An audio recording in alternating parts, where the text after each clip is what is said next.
Visite guidée ce matin à la Cité des sciences et des techniques de la Villette, dont une partie ouvrira ses portes au public le 14 mars prochain et l'autre partie à l'automne 86. Lorsque cette cité sera terminée, elle constituera un ensemble unique au monde qui viendra compléter, au plan parisien, les richesses du Conservatoire national des arts et métiers et celles du Palais de la Découverte. Aurore Molinero.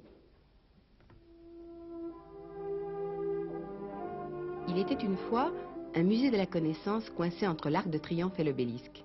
Une maison ouverte à tous où l'on apprenait sans subvention ou presque à apprendre. Un palais de la découverte où tous les muséologues du monde continuent d'ailleurs de venir pour dénicher son secret. Regarder ne suffit pas, il faut comprendre.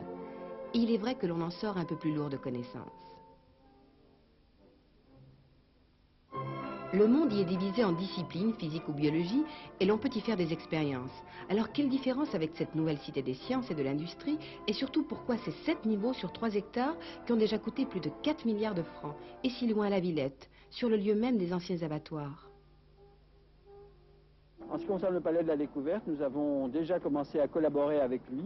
Il faut bien savoir que le public qui va dans ce genre d'endroit n'est pas un public constant, que chaque nouvel équipement attire un public nouveau qui bénéficie aux autres. N'oublions pas par exemple que le musée d'art moderne de la ville de Paris a vu son public augmenter énormément après l'inauguration du centre Pompidou. Donc vous pensez faire une fertilisation croisée avec le Palais de la Découverte?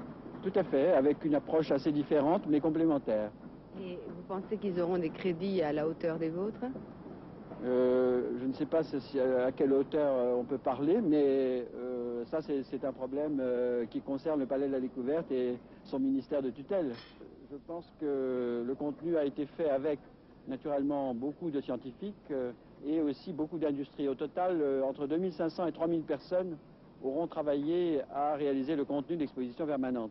Choisi sur quels critères? C'est moi qui ai choisi. Un musée, c'est d'abord l'œuvre d'un homme.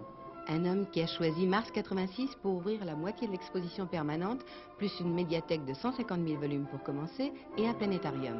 Fin de l'inauguration en septembre, avec une présentation par thème et non plus par discipline, de la Terre à l'univers par exemple, ou l'aventure de la vie. Des espaces Marie Curie, des vallées de particules en pagaille, pour l'instant un festival de béton et de gravats. Très beau. La lumière entrera à flot, c'est prévu, et l'eau entourera la cité comme une promesse de vie. Mais suffit-il de s'appeler Hall d'Hydro pour refaire endure l'encyclopédie du XXIe siècle?